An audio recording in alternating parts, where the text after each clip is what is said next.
Ready? Start.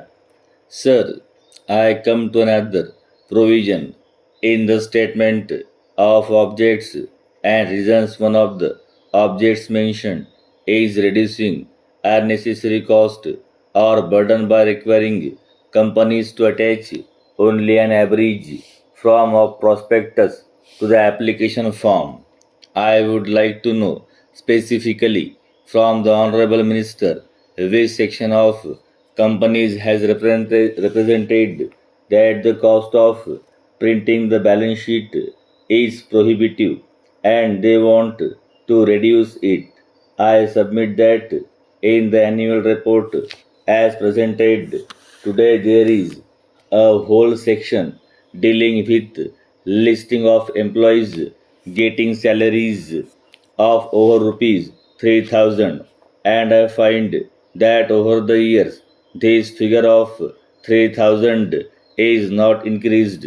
In this amending bill there is some provision resulting in large companies having thousands of such employees and they are listing those employees, which itself takes up 30 or 40 pages of the balance sheet. Merely deleting that provision can bring down the cost of printing and that will not affect the small investors in any way. Instead of doing that, they have taken powers now suggest that it should be deleted together. A small shareholder is not interested in who is employees and what salary he is getting. He is only interested in knowing whether a director relative has been employed, and that was the original purpose para.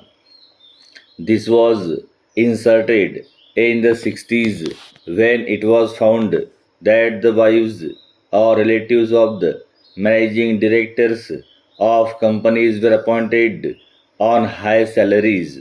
So, a provision was inserted at that time. 3000 rupees was a very high salary. It was said that with regard to people drawing above 3000 rupees, details should be given. Today, the law should be amended to the effect that if the directors, relatives, or those connected with the companies are employed by the company, details should be given. Probably, after this provision, nobody's relatives will be employed because it will come to the adverse notice of the government. But abridging the whole balance sheet to reduce cost is not good. We are seeing larger corporations instead of just giving information as required by the Companies Act, printing fancy balance sheets, color photographs, offset printing, etc. Certainly, they are not worried about the cost. It is a strange thing that the government is worried about reducing the cost unless we are talking about the balance sheet of the public sector companies, which is under different matter. But the companies which are doing so take pride in printing color balance sheets and it cannot be their representation, and in the name of reducing cost you cannot bar vital information from us.